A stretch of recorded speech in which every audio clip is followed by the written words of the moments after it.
以下係進出機頂標準程序。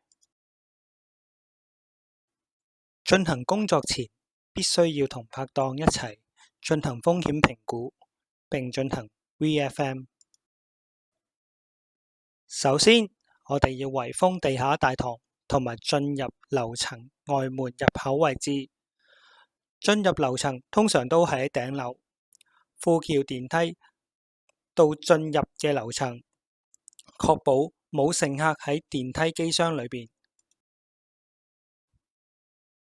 進入機箱裏邊，按下一層同埋最低嗰層。當機箱向下移動，使用三角時，稍微打開外門，約90mm， 睇一睇機箱有冇移動。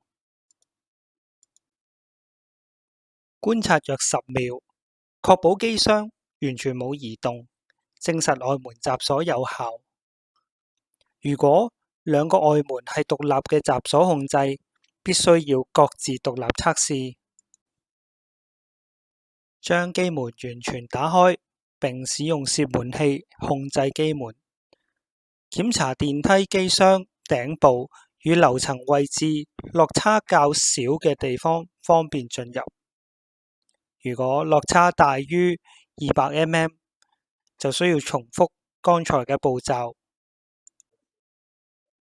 按下急停掣，然後開燈，然後關門。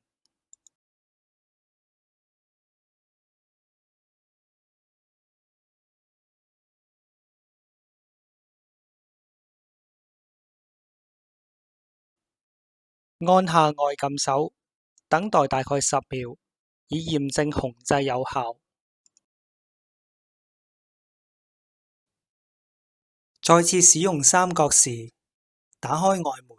然後將檢修開關掣撥至檢修模式，亦即係打慢車，然後拔出急停掣，關閉外門，然後再撳外撳手，等待大概10秒，確保機箱冇移動，證實慢車掣有效。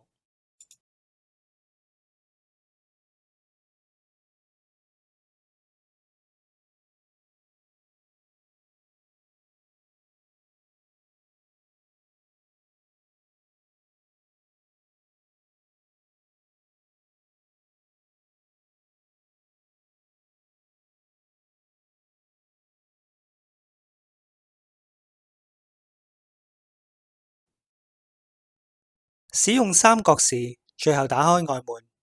按埋急停掣，然後使用攝門器固定外門，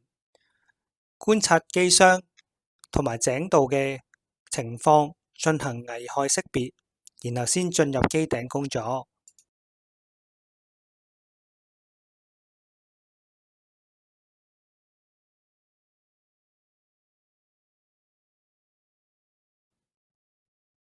記住，上機頂做嘢之前，必須要鎖上檢修模式，即係鎖上慢車掣，並且需要將鎖匙放於機箱以外嘅地方，例如係外圍欄嘅袋裏邊，或者係管理處。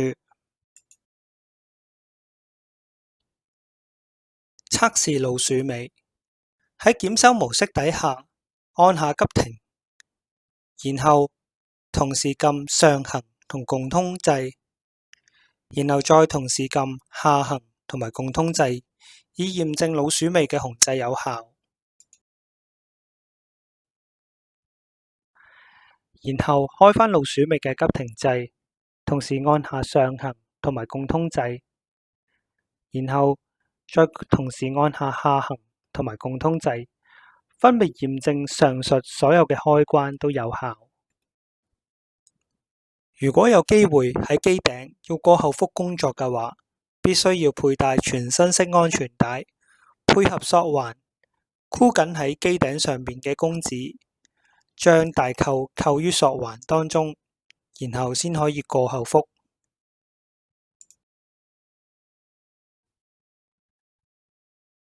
請緊記，喺完成工作之後，必須要將機箱移動返去原本進入嘅樓層，亦即係頂層，作為離開機箱之用。如果冇辦法由原本樓層作為進出嘅話，就必須要獨立地測試外門閘鎖係咪有效，先至可以離開機箱。還原機頂嘅安全掣嘅次序分別係：首先攞返慢車鎖匙去開返個慢車鎖，然後釋放返個慢車掣，然後關燈，最後先至打開返個紅掣，然後鬆返個攝門器，關外門。